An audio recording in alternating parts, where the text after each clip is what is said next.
से पुराण लिखिना सत किंतु तांको कलम मुनरे साइता होइछि हजार हजार जीवनर कहानी।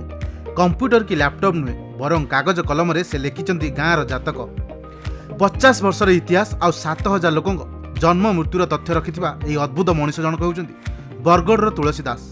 आसंतु देखिबा स्पेशल रिपोर्ट। तुलसी दास को ना सुनिले मन को आसे रामचरितमानस, किंतु ओडिशा छत्तीसगढ़ सीमांत कंधपला गाँव रे ही तुलसी दास लेखुचंती गाँर इतिहास। 74 वर्ष बयस भी तांको कलम थकिनी। गाँर प्रत्येक परिवार किए केबे जन्म हैला, कहार केबे मृत्यु हैला, सबु किछि तांको डायरी रे साइता। बरगढ़ जिला अंबाभना ब्लॉक रो कंधपला गाँ एठारे रहुथबा तुलसी मात्र 18 वर्ष बयसरू ए लेखनी आरंभ करथिले। आज को प्राय 50 वर्ष हेबो से गाँर सुख दुख पर्वपर्वाणी एवं जल समस्या भली अनेक ऐतिहासिक घटना को निज खातार लिपिबद्ध करी रखिचंती। गाँव रे किए केउ समय जन्म हेले, कहार मृत्यु हैला, सबु से लेखि रखिचंती। एपरिकी गाँ को पानी आनिबा पई जो संघर्ष करथिलु से कथा भी खातार लिखा अछि। 74 वर्ष बयस भी तुलसी बाबू बेस चलचंचल। पुओ बाहर रोहुतिले भी से एकुटिया रही 6-7 एकर जमी चाष करुछंती। आश्चर्यर कथा होउछि जेतेबेले सरकारी प्रशासन कौनसी पुराना तथ्य बा जमीबाड़ी संपर्कित सूचना दरकार पड़े सेमाने मध्य तुलसी बाबू को साहाय्य नैथांती। गाँर लोकंक पई केवल से जने वृद्ध नुहंती बरं गाँर जीवंत इतिहास। तांकर एही नियारा निशा एबे सारा अंचल रे चर्चार विषय पलटिछि। दिन थिला तुलसीदास रामायण लिखि सर्वविदित होते। आज जुगरे तुलसीदास कनपला गाँव गोटे इतिहास लिखिकी सबुठारे परिचित हो। 1970 मसीह अद्यावत व्यक्तिर जन्मतिथि, जन्म जातक, कौन व्यक्तिर मृत्यु तारीख, विवाह कार्य केबे होइतिला सबु तथ्य जेहेतु सरकारी कार्यालय उपलब्ध होना आम तुलसीदास ही से सब तथ्य पाई पारुछु।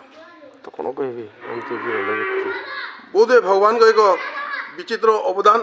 पिता रघुवर दास एवं माँ उर्मिला देवी को एकमात्र पुत्र संतान तुलसीदास जे कि कनपला गाँव इतिहास को एबे घर ग्रंथागार रे रखी साजंती साहित्यिक रखी से माने विश्वास करूछन बोली कि आसुछन आया आ कंप्यूटर के विश्वास ना करबार से न पैसा दिया भी लागू छे।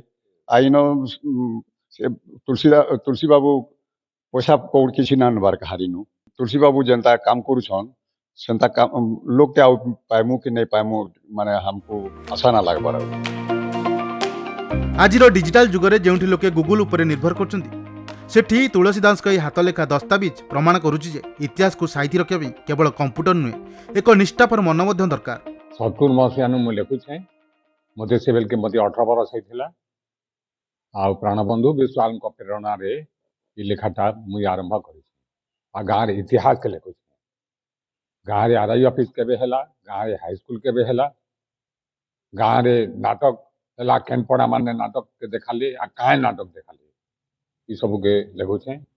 आ जन्म मृत्यु के लिखुछे। निशा त हे न पारे इटा लोकंकर सेवा लागि इटा जेन जगह रे कंप्यूटर जमाना लोग कंप्यूटर न देखि कि आपन को नहीं जाउछन केनता कहबे। हाँ कंप्यूटर टा भूल ही पारे आ मु भूल जिनिस मु निर्भूल तथ्य के लिखुछे बोली करी मन के आउछन।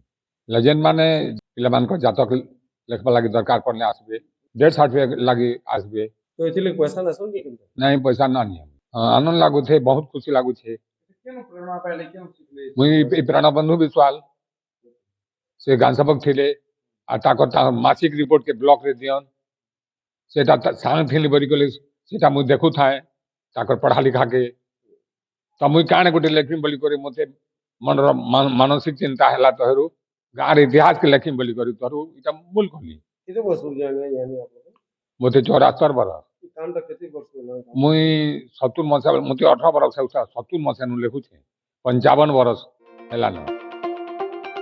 बरगढ़ हरिचंद्र भोई रिपोर्ट खबर ओडिशा।